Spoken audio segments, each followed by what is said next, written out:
Hello good morning नमस्ते नमस्ते guys. अब आज भने हाम्रो भाइले बिहानको नास्ता भर्खर नाइट ड्युटी गरेर आएको। अब खाजा भनेको चाउचाउको आइटम पुरै नेपाली पारामा बनाइराख्नु भएको छ।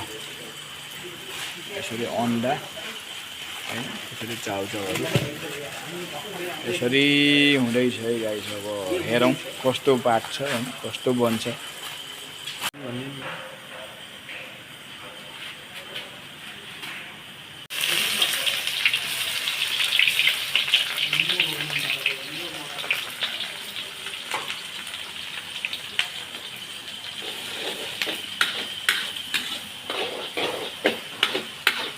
ल गाइस, यसरी बन्यो है हाम्रो आजको बिहानको खाजा। हाम्रो भाइले यसरी